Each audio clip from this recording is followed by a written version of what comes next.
Bismillahirrahmanirrahim. Assalamualaikum warahmatullahi wabarakatuh.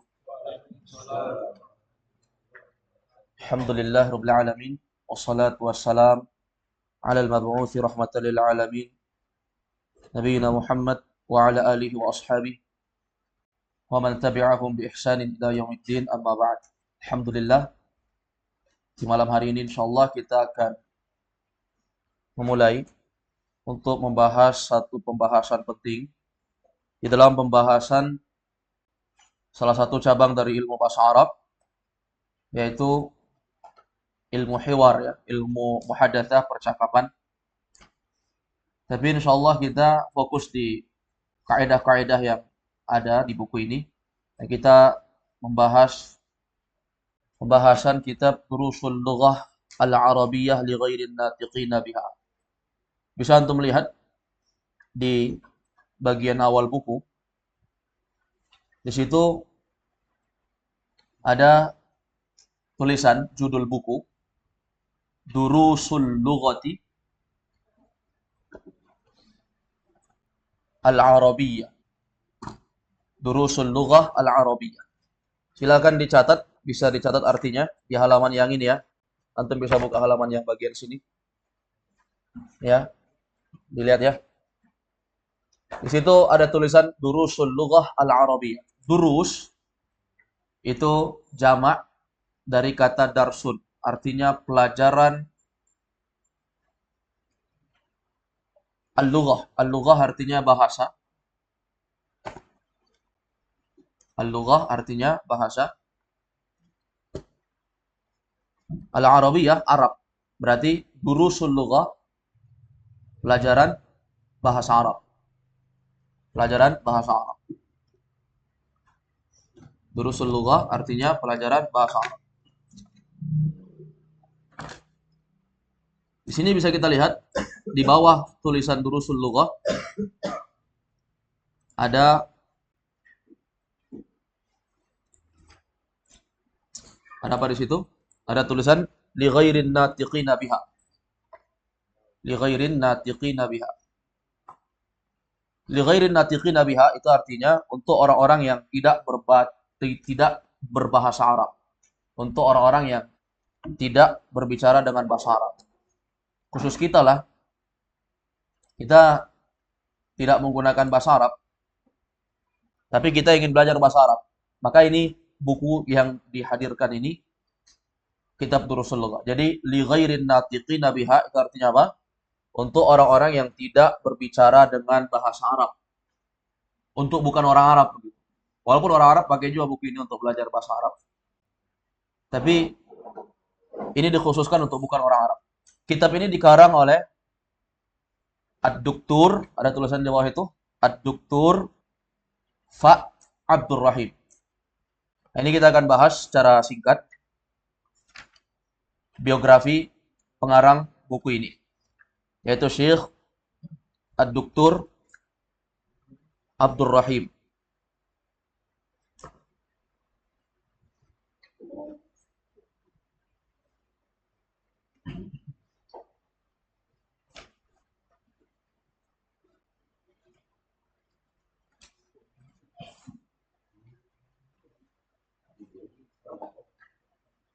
Ini secara singkat aja saya ceritakan ya. Nanti antum bisa yang dapat mencatat biografinya secara singkat boleh, tapi ini saya ceritakan secara singkat tentang beliau. Dr. Abdurrahim ini adalah seorang ulama yang dilahirkan pada tahun 1933. 1933. Indonesia merdeka 1945. Dia 1933. Dia lahir di kota kecil yang bernama Faniambadi, Tamil Nadu. Itu nama sebuah kampung di negara India. Adapun nama beliau diawali dengan huruf Fa, Fa Abdurrahim. Huruf Fa itu kalau di Indonesia kan dia jadi Fi, huruf Fi. Makanya kalau kita lihat di buku Durusul Lughah itu ada tulisan huruf V, Fi titik Abdurrahim. Kalau bahasa Arabnya Fa. Kalau di sini kita lihat nama beliau Fa Ad-Duktur Fa titik. Nah, itu Fa-nya itu singkatan dari nama kampung tempat beliau lahir, Faniambadi. Ya, singkatan dari Faniambadi. Faniambadi itu salah satu kota kecil yang menjadi pusat perdagangan di tahun 1356 Hijriah. Dan penduduknya banyak bermata pencarian menyamak kulit domba atau sapi. Itu kerja orang-orang yang ada di kampung itu. Yang kemudian usaha samak kulit itu diekspor ke Britania, Amerika, atau negara-negara yang lain. Salah satu kebiasaan orang Tamil Nadu, yaitu kampungnya Syekh Abdul Rahim ini, adalah meletakkan marga di depan nama beliau. Ya, di depan nama-nama mereka biasanya ada marganya itu. Ya, marga itu biasanya melekat di bagian depan nama. Hanya saja mereka ini tidak menyebutkan marga secara lengkap. Kalau orang Sumatera ada orang Batak itu biasanya marganya di awal. Lubis di akhir ya afwan. Mereka di akhir justru Lubis, Siregar misalnya orang Batak ya orang Sumatera. Tapi mereka ini marganya di depan dipasang. Tapi dengan huruf awal marganya saja, nggak lengkap ditulis. Misalnya beliau Faniambadi, ya Fa saja. Kalau Indonesianya Fi Abdul Rahim. Biasa kita lihat begitu. Nah ini yang kita lihat dari apa namanya kebiasaan orang-orang di sana. Kalau kita misalnya di Makassar ada suku Bugis Andi, biasanya disingkat jadi A titik. A-nya itu apa? Orang bertanya, kok setiap orang Sulawesi namanya ada A-nya? Andi ya. Nah, itu juga seperti itu. Jadi beliau ini memiliki kampung namanya Faniambadi, marga beliau sekaligus itu. Nah, itu arti dari huruf fa dari nama beliau. Itu di komentar ya ketika ada yang bertanya secara langsung sama beliau. Adapun Ad-Doktor Fa Abdul Rahim ini, beliau memiliki ayah yang bernama Abdus Subhan. Ini nama bapaknya, Abdus Subhan. Sudah? Dan dia meninggalkan karya yang sangat banyak, sangat bermanfaat, khususnya di bidang ilmu bahasa Arab. Ada karangan-karangan beliau yang lain, tapi beliau lebih fokus untuk mengarang pembahasan di ilmu bahasa Arab. Padahal beliau bukan orang Arab ya. Beliau orang India tadi. Faniambadi itu nama sebuah tempat di daerah India. Tapi beliau menjadi guru dari orang Arab. Kemudian di antara kelebihan beliau ini, Syekh pengarang buku kitab Durusulullah ini, beliau menguasai bahasa 14 bahasa dunia, 14 bahasa. Bukan kita di Indonesia ada bahasa Makassar, bahasa Bugis misalnya, itu masih satu negara. Ini 14 bahasa dunia beliau kuasai. Berarti memang orangnya ini suka dan senang belajar bahasa. Dia menyelesaikan jenjang S3 itu di Kairo, Mesir, kampus Al-Azhar, Kairo, Mesir, Al-Qahirah. Kemudian dia datang menjadi pengajar di Universitas Islam Madinah atau dikenal dengan UIM. Bahkan buku beliau ini dijadikan muqarrar, buku tetap untuk tolib-tolib pelajar yang belajar di Universitas Islam Madinah. Itu atas panggilan Syekh Abdul Aziz bin Abdullah bin Bas. Syekh bin Bas rahimahullah yang panggil beliau. Syekh bin Bas ini memang suka memanggil orang-orang yang ada dari luar negeri Arab, dipanggil untuk mengajar, membantu mengajar. Apalagi dilihat skillnya banyak. Setelah itu, Syekh Abdul Rahim ini berkhidmat mengajar di kota Madinah selama 56 tahun. 56 tahun lamanya beliau mengajar sebagai guru. Kemudian yang perlu kita ketahui juga bahwasanya beliau ini punya karangan buku sangat banyak. Ada sekitar 25 buku. 25 buku yang beliau karang, yang beliau tulis. Yaitu semua kebanyakannya ya buku-buku yang mengajarkan tentang bahasa Arab. Salah satu buku yang fenomenal terkenal di zaman sekarang ini ya kitab Durusulullah ini. Kalau kita lihat dari Syekh Abdul Rahim ini, ya buku yang paling terkenalnya Durusulullah Al-Arabiyah. Dan insya Allah kita bahas di malam ini pembahasan yang pertama ya dari kitab Durusulullah jilid yang ke-1, Al-Juz'ul Awwal atau Al-Mujalladul Awwal. Silakan dibuka di halaman kelima. Kita langsung masuk di halaman kelima. Atau sebelum halaman kelima, di situ ada yang tidak ada halamannya di situ, yaitu tulisan Bismillahirrahmanirrahim. Ya, sebelumnya halaman 5. Ada tulisan Bismillahirrahmanirrahim. Yaitu kebiasaan para ulama dari zaman dulu, masa ke masa, mereka memulai tulisan mereka dengan Bismillahirrahmanirrahim. Ini salah satu bentuk mencontoh kitabullah Al-Quran. Diawali dengan Bismillahirrahmanirrahim. Seluruh surat-suratnya diawali dengan Bismillahirrahmanirrahim. Kecuali surah Al-Bara'ah, surah At-Taubah. Langsung masuk ayat Bara'atun minallah dan seterusnya.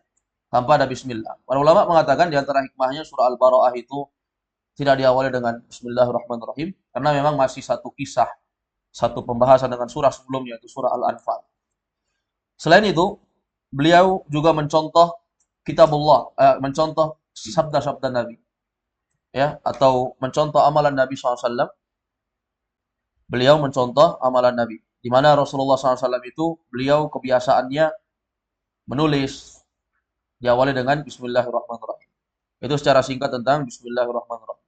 Kemudian di halaman kelima, antum bisa lihat. Coba dibantu dulu teman-teman yang tidak bisa membuka halaman 5, mungkin belum tahu angka Arab. Silakan diarahkan dulu. Karena kita ini pelajarannya dasar sekali. Kita belajar dari mulai harokat, baris atas, baris bawah, baris depan, fathah, dhamma, kasroh. Itu kita pelajari di sini. Jadi di sini khusus untuk orang-orang yang memang sudah bisa, tapi khusus untuk orang-orang yang lebih khusus lagi, belum bisa sama sekali. Penghapus papan tulisnya dah. Oh iya. Ya baik, ini kita masuk di halaman 5 ini. Sebelum kita masuk di sini, ini kan kita lihat ada gambar-gambar ini ya.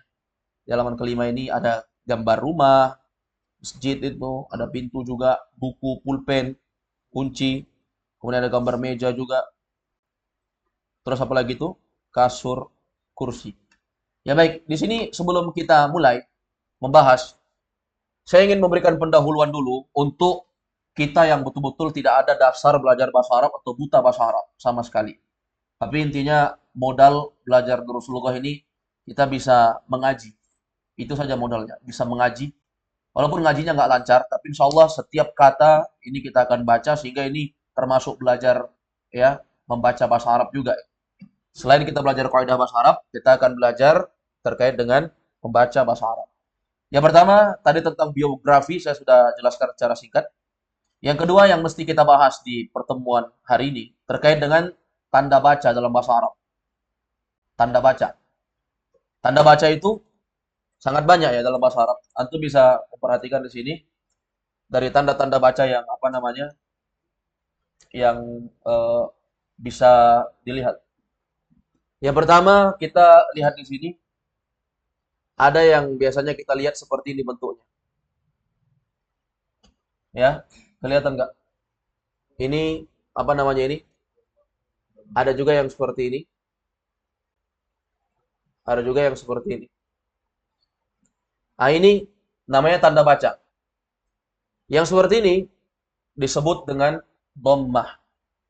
Dalam bahasa Arab disebut dengan dhammah yang seperti ini. Kalau kita bilangnya baris depan ya, depan. Kita bilangnya baris depan. Dhammah.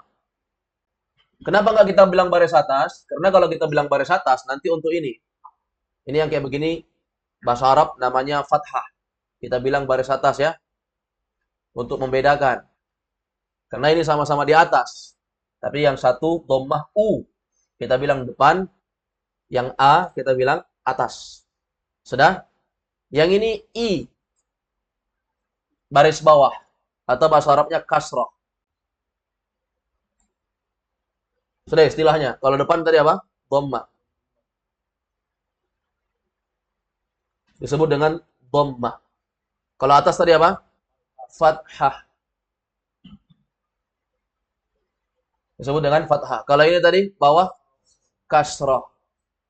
Bahasa Arabnya ini ya kasrah. Orang Arab bilangnya kasrah. Tapi ala kulli hal kalau kita belajar ngaji ini diperkenalkan dengan guru ngaji ya.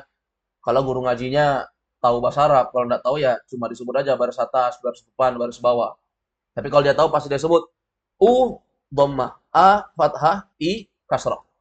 Sudah, ini tanda baca yang pertama yang perlu kita ketahui. Kemudian ada lagi tambahan-tambahan yang lain yang biasanya kita lihat. Yaitu apa?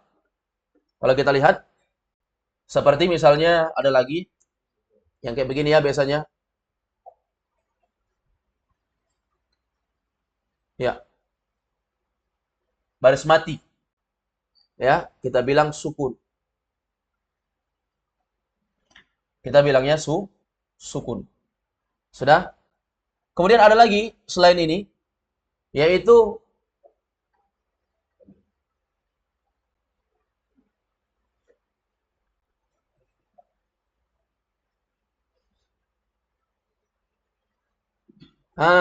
ini.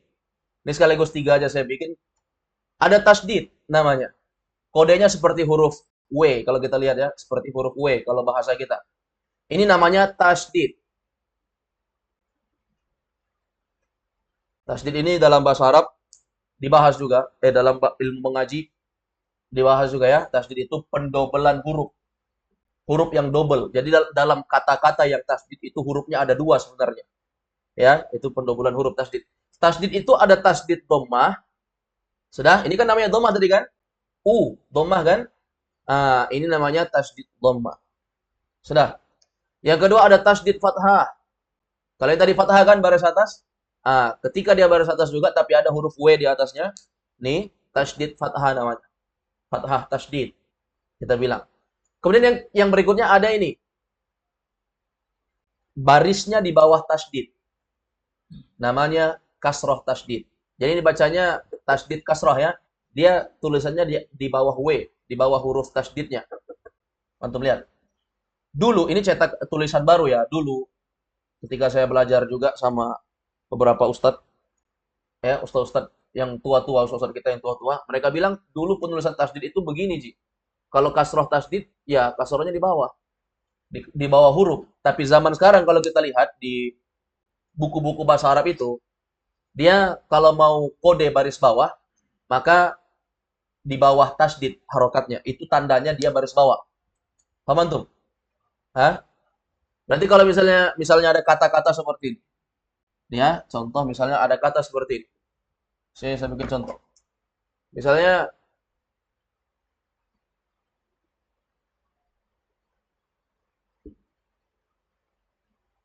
apa bacanya ini?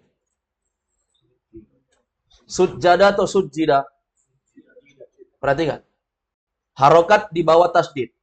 Ini indikasi bahwasanya sebenarnya harokatnya kasroh. Harusnya begini. Ya, sujjida. Kalau ustaz-ustaz kita yang tua, kata mereka bilang, bahwa dulu penulisan itu begini. Kalau dia kasroh, tasdid kasroh, ya tetap harokatnya di bawah. Tasdidnya tetap di atas, tapi harokatnya tetap di bawah. Suji. Jadi mudah. Tapi kalau kita lihat buku-buku zaman sekarang, hampir semua buku ketikan sekarang, bahkan kalau kita mengetik di komputer itu, ya nggak bisa formatnya dirubah. Mungkin bisa ya kalau orang yang hebat. Tapi kalau kita ketik itu, dia begini jadinya. Kalau dia mau kasroh, malah di bawah tasdid. Tapi bacanya bukan sujjada, sujjida. Kalau dia sujjada, harokatnya bukan di sini, tapi di atas sini. Kalau di atas tasdid, maka dibaca sujjada. Paham ya? Ini tanda baca yang berikutnya. Berarti sudah berapa ini? 1, 2, 3, 4, 5, 6, 7. Masih ada lagi? Yaitu tentang tanwin. Tentang tanwin. Tanwin di sini kita bikin ya. Ini ada 3, 1, 2, 3. Ada tanwin ini double harokat. Kalau tasdid double huruf, hurufnya double. Tapi kalau tanwin bahasa mudahnya double harokat. U-nya 2. Jadi un. Asalnya apa? Ya begini. Dhammah 2 kali. Dhammah, dhammah. Menjadi un. Tapi lebih mudah kita tulis begini. Bikin aja seperti huruf waw. Bikin seperti waw kecil, kasih ekor. Un. Sudah. Kemudian ada juga double harokat fathah. Menjadi an. Sudah. Kemudian ada juga double harokat baris bawah. Yaitu in. In. Berarti un, an, in. Bisa dilihat? Paham ya? Sudah berapa berarti? Wahid, itsnan, tsalatsa, arba'ah, khamsah, sittah, sab'ah, tsamaniyah, tis'ah, asyara. Sudah 10. Sudah 10 tanda baca. Sudah? Kalau selesai kita sudah kuasai ini dan kita biasa melihat ya. Ini sebenarnya ya tentu kita sudah biasa melihat. Cuma istilah nama-namanya saja perlu kita ketahui. Sudah? Setelah itu kita masuk di pendahuluan berikutnya. Ini saya berikan pendahuluan dulu sebelum kita masuk di pembahasan yang ada di halaman kelima. Berikutnya, yang perlu kita ketahui terkait dengan huruf-huruf yang panjang. Ya, huruf-huruf yang panjang. Bahasa kita kalau belajar tajwid itu belajar mat ya. Mat. Mat itu artinya bacaan yang panjang. Mat, bacaan yang panjang. Di sini ada 3 pembahasan yang perlu kita ketahui. Yang pertama,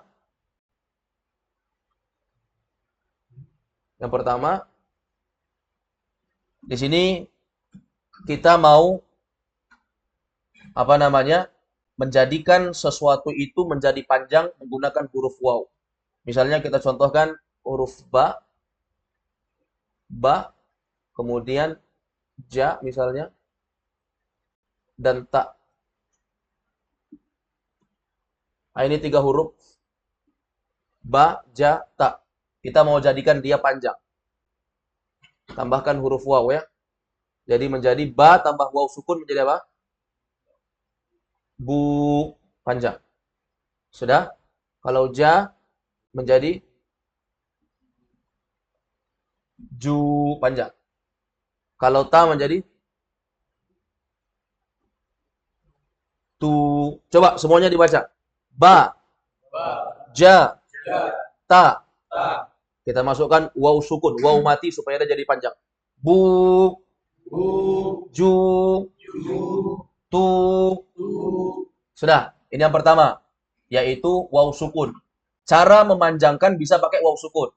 Sudah. Yang kedua, kita memanjangkan pakai alif. Masih pakai huruf yang 3 ini.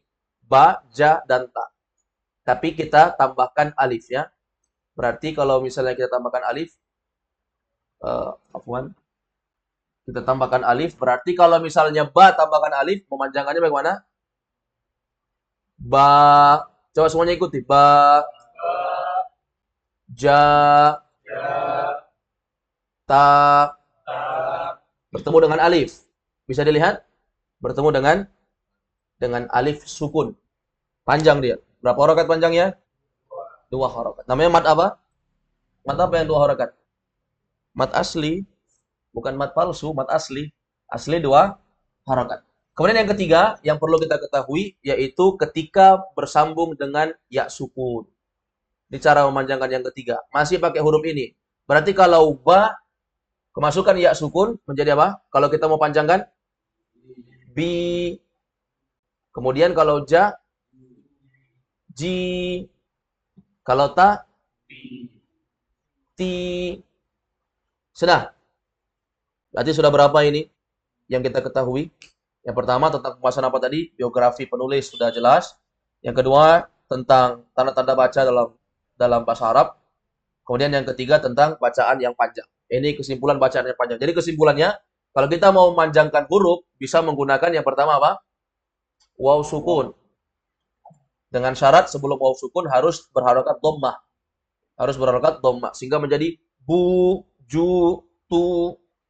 Sudah.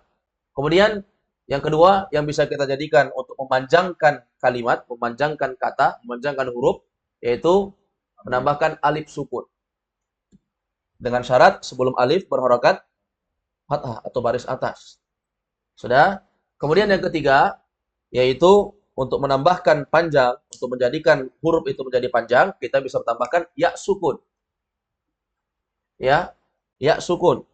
Ya sukun ini dengan syarat sebelumnya harus berharokat kasroh sehingga menjadi bi, ji, ti, panjang dia. Selesai. Ya, itu tentang permasalahan pokok dasar yang sebenarnya kita semua sudah tahu, tapi ini hanya dijelaskan dengan menggunakan kalimat di papan tulis supaya lebih jelas lagi. Jangan sampai ada yang buta tanda baca di sini. Ya, bisa diulangi pembahasannya. Dan insya Allah pembahasan kita ini terekam dengan lengkap ya. Kita akan usahakan selalu merekam dengan lengkap video. Ya, jadi ini terekam video dan terekam tampilan PDF-nya. Jadi antum kalau mau murojaah pakai YouTube nanti, insya Allah lebih mudah lagi. Baik, sekarang semuanya melihat ke halaman 5. Semua melihat ke halaman 5. Di sini ada pembahasan yang baru dengan judul yang baru. Di situ ada angka 1. Setiap saya membaca ya kepada teman-teman semua untuk diharapkan bisa mengikuti ya.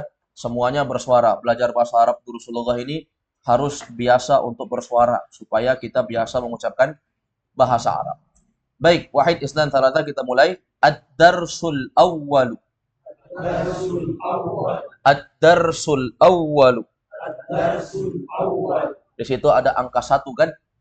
Ada angka 1. Bahasa Arabnya angka 1 itu wahid, 1. Tapi kalau yang ke 1 al-awwal. Berarti kalau al-awwal artinya yang ke 1. Tapi kalau kita ditanya orang apa bahasa Arabnya 1, kita bilang wahidun.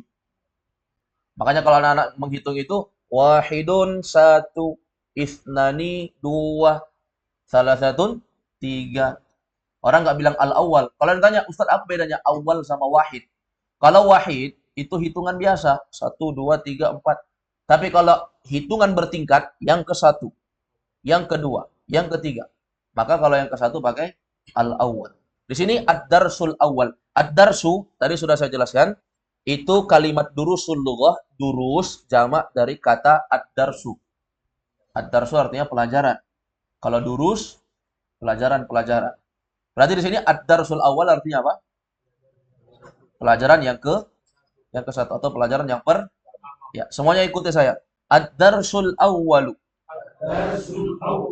Tidak ada yang tidak bersuara ya. Ad-darsul awwalu. Pelajaran yang pertama. Haza. Haza. Ini antum perlu lihat ini. Ini ada tanda baca yang perlu kita ketahui juga. Ya, dia harokatnya itu memanjang. Ini biasanya orang Arab menjadikan kode bahwasanya itu panjang 2 harokat yang seperti itu. Panjang 2 harokat. Jadi haza itu bacanya 2 harokat ya. Haza. Sama itu, ha panjang 2 harokat, za panjang 2 harokat. Sudah? Jadi biasanya orang Arab itu mereka memakai indikasi tulisan harokat panjang. Panjang itu bentuknya memanjang bukan melebar. Itu menunjukkan dia panjang 2 harokat. Haza. Haza artinya ini. Haza artinya ini. Haza itu dalam bahasa Arab, ya, saya bahas sedikit. Haza dalam bahasa Arab namanya adalah ismul isyarah. Haza. Haza, coba lihat ya. Ini haza. Haza. Namanya dalam bahasa Arab adalah ismul isyarati. Sudah? Apa artinya ismul isyarah? Ismul isyarah itu artinya kata tunjuk.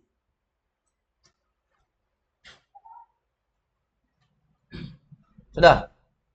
Ismul isyarati. Kata tunjuk. Jadi kalau mau menunjuk, ya, menunjuk itu namanya isim isyarah. Dan isim isyarah itu banyak pembagiannya. Ya. Hanya saja terkait dengan haza, haza ini untuk menunjuk sesuatu yang dekat. Untuk menunjuk sesuatu yang dekat. Makanya kita namakan dia ismul isyarati lil qarib.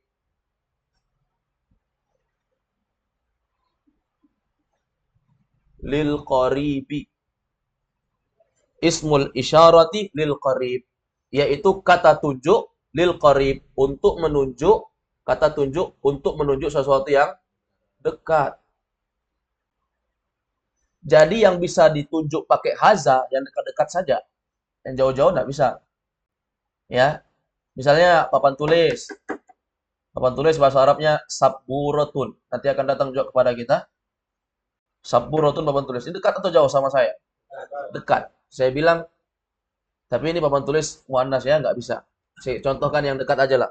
Kalau papan tulis kan muannas, dia menunjukkan perempuan. Nanti akan kita bahas juga. Dia nggak bisa ditunjuk pakai haza. Haza ini untuk menunjuk sesuatu yang mudzakkar. Ini, misalnya ini pulpen. Anggap aja pulpen, karena ini spidol ya. Lain bahasa Arabnya. Tapi anggap aja ini pulpen. Qalamun. Saya katakan, hadza qalamun. Ini pulpen. Kata tunjuk, saya menunjuk dekat. Dekat dia, pulpen.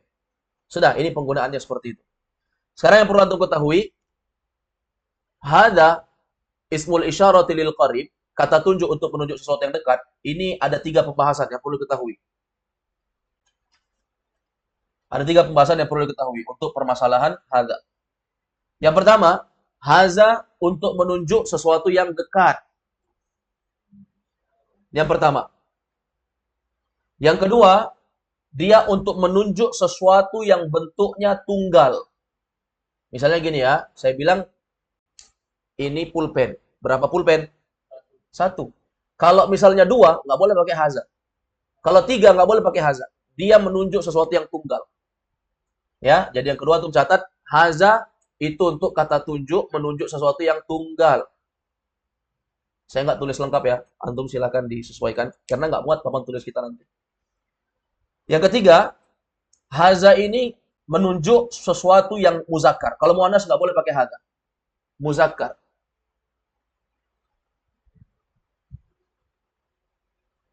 Sudah, muzakkar.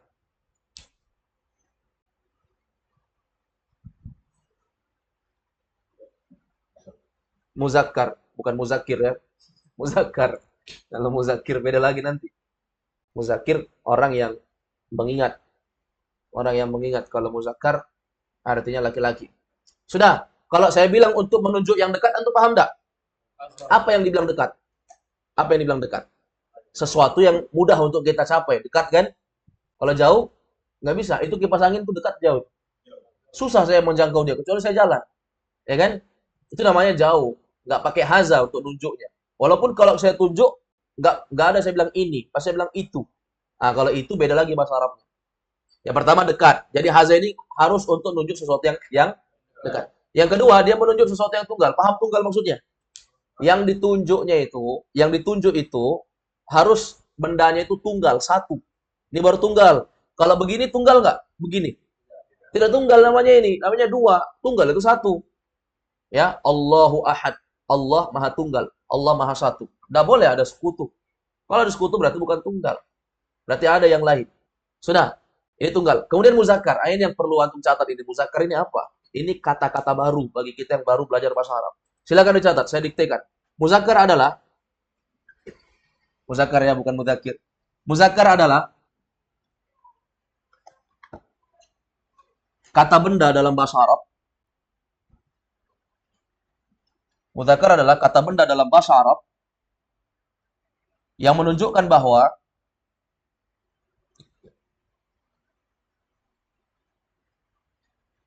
muzakkar adalah kata benda dalam bahasa Arab yang menunjukkan bahwa kata tersebut adalah laki-laki. Adalah laki-laki. Itu istilah mudzakkar. Jadi untuk mengetahui bahwa dia itu adalah laki-laki. Sudah. Titik. Lanjut. Berlaku untuk manusia, koma. Berlaku untuk manusia, koma, hewan, koma, ataupun benda mati. Mungkin antum ada yang bertanya, ya, Ustaz, mudzakkar itu khusus untuk apakah? Benda mati saja kah? Tidak. Untuk manusia bisa. Untuk hewan bisa. Benda mati bisa. Sudah. Kemudian berikutnya, antum bisa tambahkan lagi tadi, titik ya, benda mati. Kemudian lanjut lagi. Lanjut sedikit lagi, definisi mudzakkar. Dan dalam bahasa Arab,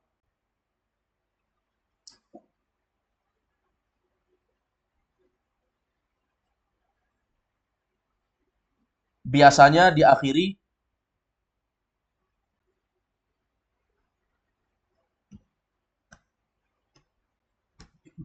atau bukan biasanya diakhiri ya, biasanya di akhirnya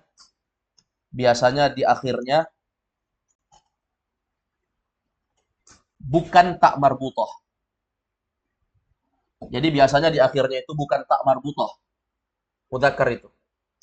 Paham ya? Jadi mudzakkar itu di akhirnya bukan tak marbutoh. Sekarang saya contohkan misalnya papan tulis. Papan tulis bahasa Arabnya saburotun. Saburotun. Ini namanya tak marbutoh. Tak marbutoh itu begini ya, antum bisa lihat ini. Tak marbutoh itu kalau dia di ujung sekali dan dia berdiri sendiri bentuknya seperti ini. Namanya tak marbutoh. Dikatakan marbutoh, marbutoh itu terikat antara kalau gini kan namanya tak taknis. Tidak terikat. Kalau dia marbutoh terikat ini, ujung sini dan ujung sini terikat. Sudah, terikat namanya, marbutoh, makanya dibilang marbutoh. Ini kalau dia berdiri sendiri, tapi kalau dia bersambung, maka dia bentuknya seperti ini. Sudah, ini kalau bersambung. Muzakkar itu akhirnya bukan tak marbutoh. Berarti sabburotun ada tak marbutohnya? Ada. Sabburotun ada tak marbutohnya? Ada. Muzakkar atau bukan? Bukan. Muzakkar itu nggak boleh tak marbutoh ujungnya. Sudah. Ini dasar ya. Ini cuma dasar. Walaupun nanti kita akan meningkat, ada kata-kata yang pakai tak marbutoh tapi muzakkar. Tapi ini namanya pengetahuan dasar untuk kita yang baru. Ya, untuk kita yang baru. Jadi bagaimana caranya? Kalau ada kalimat-kalimat yang kita dapati dia tidak pakai tak marbutoh seperti ini, maka dia muzakkar.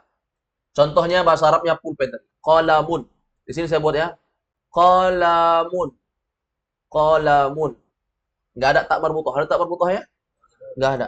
Muzakkar? Muzakkar. Ah, beginilah. Ini untuk tahap awal. Jadi kalau kata-katanya itu tidak pakai tak marbutoh, maka muzakkar. Ya sudah jelas? Coba bisa satu orang akhirwan apa tadi definisi muzakkar? Coba baca ulang. Muzakkar adalah kata benda dalam Ya. bahasa Arab yang menunjukkan bahwa kata tersebut adalah laki-laki, berlaku untuk manusia, hewan, ataupun benda mati. Dan dalam bahasa Arab biasanya di akhirnya bukan tak marbutoh. Ah, sudah paham ya? Muzakkar adalah kata benda dalam bahasa Arab yang menunjukkan bahwa kata tersebut bukan laki-laki.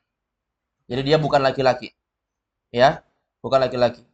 Dan dia berlaku bisa untuk manusia, hewan, ataupun benda mati. Bisa. Dan dalam bahasa Arab biasanya akhirnya bukan tak marbutoh. Intinya bukan tak marbutoh. Itu namanya mudzakkar. Nanti kita akan lihat prakteknya. Sekarang kita lihat. Ya, kita ulangi lagi. Haza. Haza. Lihat gambar pertama. Di situ ada gambar apa? Rumah. Haza baitun. Haza baitun. Apa artinya haza? Ini. Haza saja saya tanya. Apa artinya haza? Ini. Apa tadi ini? Haza itu apa? Namanya apa dalam bahasa Arab? Ismul isyarah lil qarib. Coba semuanya ikuti. Ismul isyarah lil qarib. Ismul isyarah lil qarib. Ya, kata tunjuk untuk dekat. Haza artinya ini. Baitun apa artinya? Lihat gambarnya, karena ini pelajarannya dasar sekali, jadi kita nggak perlu catat itu baitun artinya apa, karena sudah ada gambarnya. Karena sudah ada gambarnya, baitun. Sekarang kembali ke pembahasan haza. Tadi ada 3 pembahasan yang mesti dilihat pembahasan haza ini. Yang pertama, dia harus apa? Menunjukkan sesuatu yang dekat. Ini rumah dekat atau jauh sama kita? Rumah dekat atau jauh sama kita nih? Dekat. Gambar rumah maksudnya ya. Bukan rumah kita. Gambar rumahnya dekat. Maka pakai memenuhi syarat? Syarat. Syarat kedua, dia harus menunjuk sesuatu yang tunggal. Ini rumahnya tunggal atau banyak? Jendelanya banyak. Pintunya. Lubang-lubang pintunya. Tapi rumahnya berapa? 1. Memenuhi syarat? Nah, yang ketiga, dia menunjuk sesuatu yang muzakkar. Muzakkar tadi yang nggak pakai tak marbutoh kan? Nah, ini muzakkar bisa untuk manusia, hewan, benda mati. Rumah, benda mati, manusia, hewan. Benda mati. Berarti memenuhi 3 syarat? Memenuhi 3 syarat. Sudah. Kalau di situ misalnya papan tulis, saburotun, bisa pakai hadza? Nggak bisa. Karena kita sudah tahu, dia kata tunjuk untuk dekat. Memang, kalau dia tulis papan tulis, gambar papan tulis itu dekat, dekat. Kemudian untuk tunggal, tunggal. Tapi dia bukan untuk muzakkar. Muzakkar itu harus nggak pakai tak marbu. Apa artinya tak marbutoh tadi? Tak yang terikat. Ujung ke ujung terikat. Kalau nggak terikat namanya tak apa? Taknis. Namanya tak taknis. Nanti ada ilmunya lagi dalam ilmu Nahu ya. Ada pelajaran tentang tak taknis. Jadi hadza baitun artinya apa? Ini rumah. Ya bisa juga kita susunlah kalimatnya dengan sesuatu yang enak didengar. Ini adalah sebuah rumah. Boleh juga. Berikutnya, hadza masjidun. Hadza masjidun. Ya, lihat gambar apa itu? Masjid. Gambar masjid. Kayak model-modelnya Masjid Nabawi ya.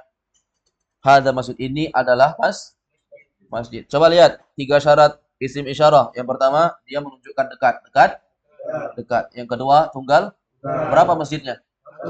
Itu dua itu. Jendela. Hah? Jendelanya dua. Pintunya berapa? Yang dua itu di atas. Satu kubah, satu menara. Tapi itu semua namanya masjid. Berarti masjidnya berapa? Tunggal ya. Kemudian masjid ada tak marbutahnya? Berarti terpenuhi tiga syarat? Terpenuhi. Berikutnya, hada babun. Ya, ini gambar apa? Berarti artinya apa? Ini adalah sebuah pintu. Ini adalah sebuah pintu. Terpenuhi tiga syarat dari babun. Dekat, tunggal. Berapa pintunya itu? Bukan dua. Satu kosen. Satu pintu. Ya, jangan dibilang, oh dua pintunya nih. Satu pintunya, satu kosennya. Kosen itu bukan pintu. Pintu itu penutupnya saja. Paham ya? Hada babun, ini pintu. Kemudian dia muzakkar. Muzakkar. Kenapa dia muzakkar? Karena tidak ada tak marbutah. Berikutnya, haza kitabun. Haza kitabun. Artinya apa? Ini adalah sebuah buku kitab. Yang disebut kitab itu buku cetak ya. Seperti buku yang antum pakai itu, yang ini namanya buku kitab. Kalau buku tulis bukan kitab namanya. Nanti ada bahasa Arabnya sendiri. Ya, biasanya orang Arab menyebut dengan kurrasatun. Kurrasatun atau daftarun. Nanti akan datang pembahasannya juga kepada kita. Tapi kalau yang dibilang kitab, maka yang diinginkan adalah buku cetak. Buku cetak itu kitab namanya. Ya. Dan kitab itu nggak mesti bahasa Arab ya. Orang Arab yang menyebutkan kitab itu Arab. Kalau kita ya buku. Ya. Baik. Kitabun juga terpenuhi syarat ya. Kita tidak usah terlalu mengulang karena insya Allah sudah paham semua. Kemudian berikutnya, hada qalamun. Itu gambar apa? Pulpen ya. Pena. Kalau orang dulu bilangnya pena. Yang nggak tahu pena, anak-anak zaman sekarang nggak tahu pena. Tahu pena? Nggak tahu pena. Bahasa asing malah ya. Pena. Yang tahu pulpen. Nah ini bentuk penanya. Ini bukan pena yang tintanya otomatis. Zaman sekarang ya otomatis tintanya. Kalau ini bentuk pena yang dicelup-celup itu. Dicelup, digambar, dicelup, digambar. Ya kan? Makanya kita bisa melihat matanya seperti itu. Ya kan? Biasanya juga ujungnya itu bulu ayam ya. Seperti itu. Baik, berarti kita artikan qalamun itu pulpen ya. Orang Arab menyebut pulpen zaman sekarang itu ya qalam. Disebut dengan kalimat qalamun. Baik, terpenuhi tiga syarat ini ya. Dekat, tunggal, muzakkar. Kemudian, haza miftahun. Ya, perhatikan panjang pendeknya yang panjang-panjang. Kita harus biasakan jangan salah baca. Haza miftahun. Artinya ini? Ini adalah kunci. Miftah, gambar kunci. Kita bisa lihat, itu gambar kunci. Miftah kunci. Ada nama orang miftah? Ya artinya kunci. Namanya miftah berarti kunci. Sekarang perhatikan, miftah. Laki-laki, muzakkar atau muannas? Miftah. Muzakkar. Ada tak marbutahnya? Tidak ada. Berarti dia muzakkar. Kita belum bahas muannas. Nanti kita akan bahas muannas. Beliau ini sengaja menghadirkan yang muzakkar-muzakkar dulu. Karena pada hukum asalnya, kalau kita nggak tahu sesuatu benda itu muzakkar muannas, kita hukumi dia muzakkar. Misalnya ini, dinding. Bahasa Arabnya jidarun. Kita nggak tahu, ini orang Arab menggolongkannya muzakkar atau muannas. Karena menggolongkan, kalau dia manusia bernyawa, kelihatan laki-laki perempuan. Kalau ini benda mati, siapa yang tahu kelaminnya ini? Tapi orang Arab itu, dia membedakan. Masya Allah, mereka itu membedakan. Kalau ini namanya digolongkan muzakkar, kalau ini digolongkan muannas perempuan. Beliau sengaja menghadirkan yang muzakkar-muzakkar dulu sama kita ini. Karena memang sesuatu yang kita nggak ketahui pada hukum asalnya dihitung sebagai muzakkar. Paham ya? Seperti itu. Sama juga misalnya, apa namanya, ada seorang anak lahir. Anak lahir. Kemudian kita mau mendoakan orang yang sudah diberikan anugerah anak itu doa. Kalau kita pakai laki-laki, pakai kan domir laki-laki. Kalau anaknya laki-laki, domir laki-laki. Kalau anaknya perempuan, pakai domir perempuan. Tapi kalau kita nggak tahu, mau bertanya juga malu-malu, ya akhirnya pada hukum asalnya sesuatu yang tidak ditahu itu dia dihukumi apa? Muzakkar. Paham ya? Ah, seperti itu. Baik. Jadi ini muzakkar dulu. Kemudian hada maktabun. Haza maktabun. Ya, apa artinya ini? Hah? Ini adalah sebuah meja. Gambar meja ya. Ini adalah sebuah meja. Memenuhi syarat enggak ini untuk isim isyarah lil qarib? Haza. Memenuhi ya. Menunjukkan sesuatu yang dekat, dekat. Kemudian menunjuk sesuatu yang tunggal, tunggal. Menunjukkan sesuatu yang muzakkar, muzakkar. Berikutnya, hada sarirun. Hada sarirun. Ya, itu gambar apa itu? Ranjang. Tempat tidur ya. Sarir. Dipan. Ya, ranjang. Sarir. Tempat tidur. Ya, bisa diartikan tempat tidur, ranjang. Ya, terserah. Dipan juga bisa. Baik, ini juga memenuhi syarat. Berikutnya yang terakhir, hada kursiyun. Hada kursiyun. Apa artinya ini? Ini adalah sebuah kursi. Ini adalah sebuah ini adalah sebuah kursi. Sudah. Jadi ini antum perhatikan ada berapa gambar ini? Wahid, itsnan, tsalatsa, arba'a, khamsah, sittah, sab'ah, tsamaniyah, tis'ah. Ada 9 gambar. Ada 9 gambar di sini. Semuanya adalah kosakata. Semuanya adalah kosakata. Dan kita wajib untuk menghafal. Wajib untuk menghafal. Coba perhatikan semua kalimat haza, haza, haza, haza, haza, haza, haza, haza. Ada 9 haza di sini. Ya. Antum bisa catat di situ. Semua yang datang setelah haza dalam gambar-gambar ini semuanya adalah isim. Semuanya adalah isim. Semuanya adalah isim. Semua yang datang setelah kata-kata haza dalam gambar ini semuanya adalah isim. Dan semuanya adalah isim. Dan isim itu adalah sesuatu yang tidak ada kaitannya dengan waktu. Sesuatu yang tidak ada kaitannya dengan waktu. Dan isim itu adalah sesuatu yang tidak ada kaitannya dengan waktu. Baitun, rumah, ada waktunya? Tidak ada. Kalau saya bilang memukul ada waktunya? Memukul, mencuri, ada. Kalau memukulnya sudah terjadi, atau baru sekarang terjadi, atau akan mau dipukul nanti. Ada waktunya kan? Mencuri juga ada waktunya. Tapi kalau rumah, ada waktunya? Nggak ada. Masjid ada waktunya? Pintu? Nggak ada. Nah, ini semua namanya isim. Ya, baik. Ini tugas antum. Untuk tugas rumah. Yang pertama, antum perlu catat ya. Wajib punya buku tulis. Ini kan kita punya buku cetak kan? Nah, sekarang ini yang nggak punya buku tulis wajib beli buku tulis baru khusus untuk Durusul Lughah jilid 1. Pertama.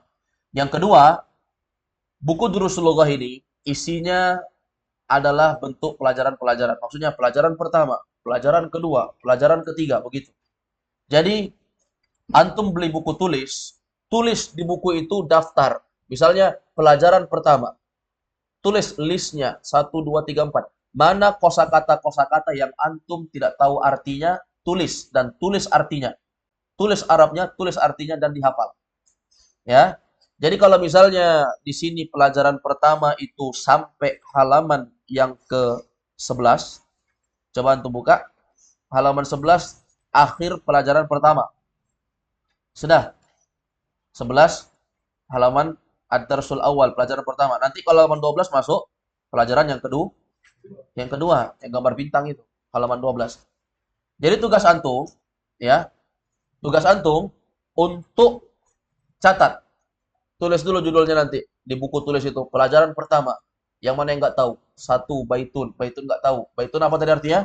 Rumah. Yang kedua masjidun. Masjid apa artinya? Masjid. 3 babun. Babun apa artinya? Pintu. 4 kitabun. Kitabun artinya apa? 5 qalamun. Qalamun apa? 6 miftahun. Miftahun apa? 7 maktabun. Maktabun apa? 8 sarirun. Sarirun apa? 9 kursiun. Kursiun apa? Yang mana yang nggak tahu saja catat. Supaya kita tahu, oh ini saya daftar-daftar yang saya nggak tahu. Kalau yang tahu nggak usah catat. Misalnya baitun, oh saya tahu, biasa baitun rumah. Nggak usah dicatat di situ.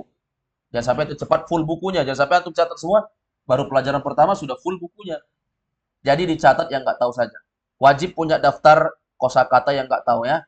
Dan nanti kalau masuk pelajaran kedua, bikin lagi judul. Pelajaran kedua yang saya tidak tahu. 1, 2, 3, 4. Nanti pelajaran ketiga yang saya tidak tahu. 1, 2, 3, 4. Jadi lengkap ya.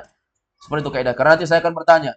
Nanti kita akan bikin peraturan-peraturan yang mungkin yang saya tanya artinya. Misalnya saya tanya nanti, akhra'uf, apa artinya baitu? Nggak tahu. Mungkin bisa dikasih berdiri saja ya. Supaya supaya harus tahu. Karena kalau nggak dikasih berdiri nanti nggak ada yang tahu, nggak ada yang mau tahu. Paham ya? Bisa lah ya, hukuman berdiri ya. Bisa. Ya, hukuman berdiri. Cuma kita jadi sini yang tahu.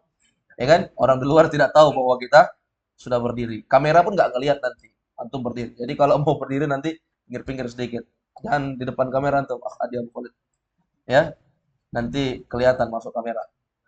Baik, jadi ini wajib punya buku tulis ya. Wajib. Ini memang wajib. Belajar dimanapun itu wajib punya buku tulis. Memang belajar bahasa Arab itu harus dihafal. Kalau enggak ya, namanya ilmunya sia-sia nanti. Wallahu a'lam bishawab. Naktafi bihadzal qadar. Wa sallallahu wasallam ala Muhammad wa ala alihi wa sahbihi wasallam.